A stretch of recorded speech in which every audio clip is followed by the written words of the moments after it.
8월달 병증 상담 정기 세미나는 8월 21일에 동일한 장소에서 진행됩니다.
이번 시간은 아주 절실한 증을 호소해 오신 한 회원님의 카카오톡 읽어드리면서 시작합니다. 전체 내용 다 읽어드리지 않고 또 누군지 이름 밝히지 않았어요. 염려하지 마세요. 아니 내가 카카오톡 보낸 거. 삶짐을 열궁하며 주위에 힘주어 전파하는 제가 시리에 빠져가고 있습니다. 도와주세요.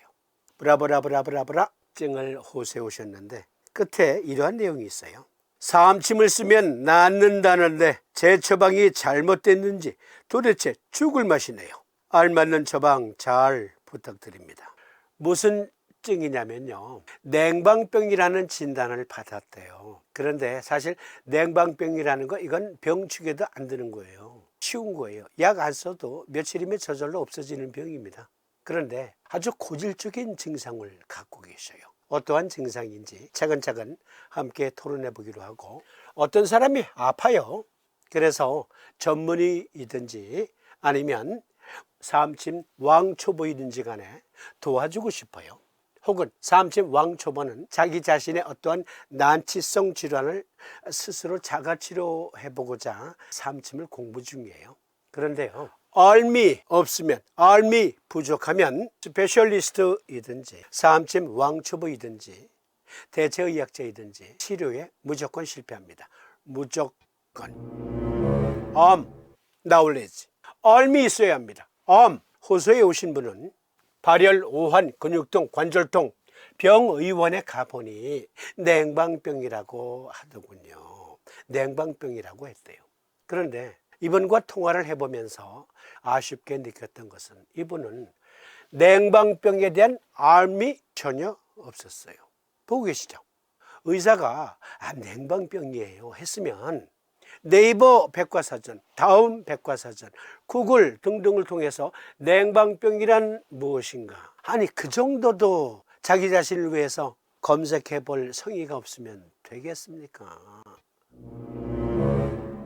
그리고 또 동네 병의원에 냉방병이에요 하고서는 냉방병이란 이러저러한 증상이 나오고 또 어떠한 몸의 변화를 가져오는 병인가에 대한 상세 설명 안 해줍니다. 제가 여쭤봤어요. 전문의가 냉방병이라고 하면서 냉방병이란 어떤 병인지 알려줍니까? 아니요, 그런 말도 없이 그냥 냉방병이라고 하면서 약 복용하면 낫는다고 해서 타왔는데 안 나요. 그래서 삶침 이거저거 붙여봤는데, 아니 삶침 쓰면 낫는다고 했잖아요. 근데 왜 안 낫죠?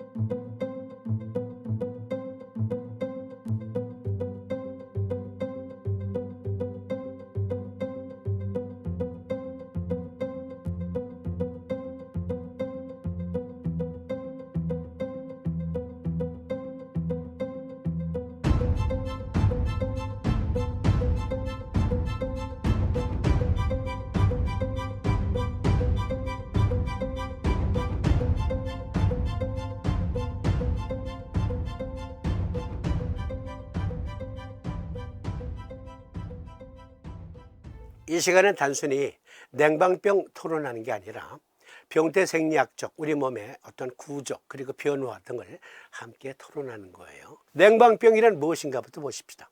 정의 냉방병은 냉방 중인 사무실이나 집 등에서 오랜 시간 머물 때 나타나는 가벼운 감기, 두통, 근육통, 권태감, 소화불량 같은 임상 증상을 지칭하는 일반적인 용어입니다. 엄밀한 의미의 의학 용어는 아닙니다.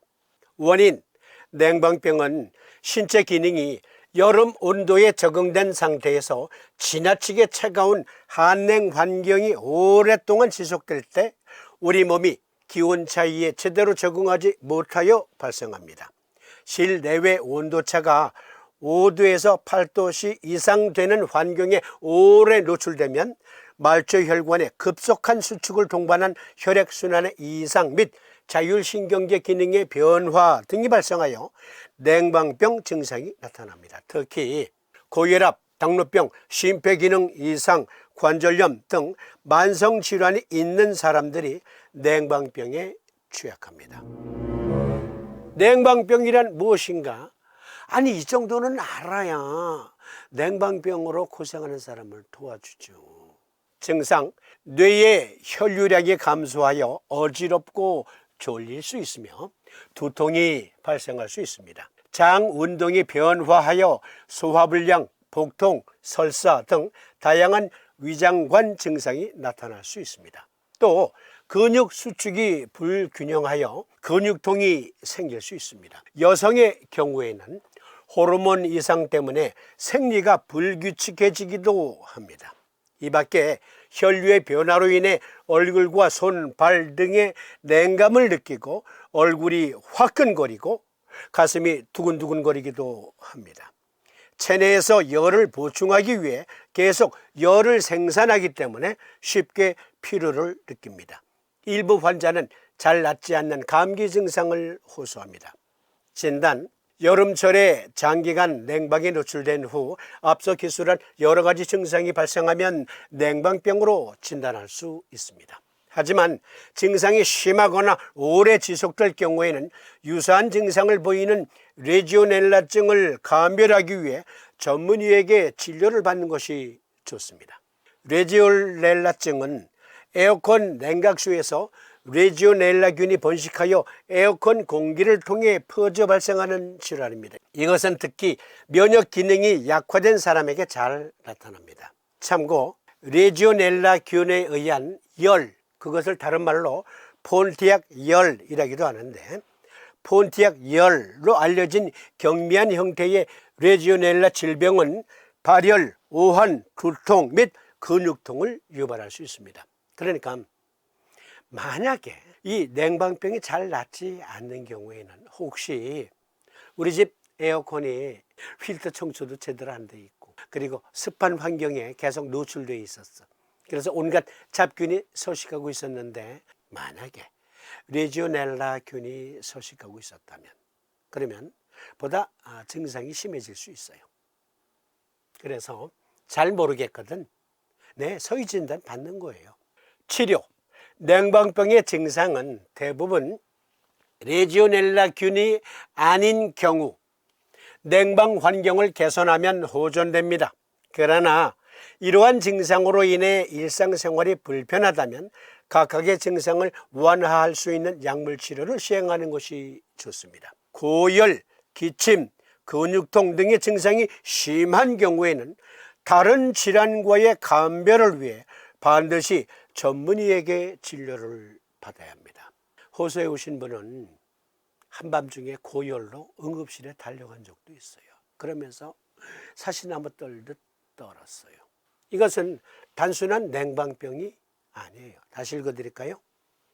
고열, 기침, 근육통 등의 증상이 심한 경우에는 다른 질환과의 감별을 위해 감별이 필요하다. 다른 질환 때문일 수 있다. 냉방병이 아닐 수 있다. 발열 없고 오한, 두통, 콧물 재채기, 근육통, 몸살, 위장장애 등이 냉방병으로 생겼다면 그러니까 너무 추운 환경에 노출돼도 근육통, 가벼운 몸살기 혹은 몸살 기운, 그리고 콧물 재채기, 그렇잖아요. 그런데 만약에 발열이 없어요. 에어컨 오래 썼는데 춥기만 해. 오한만 있어, 오한.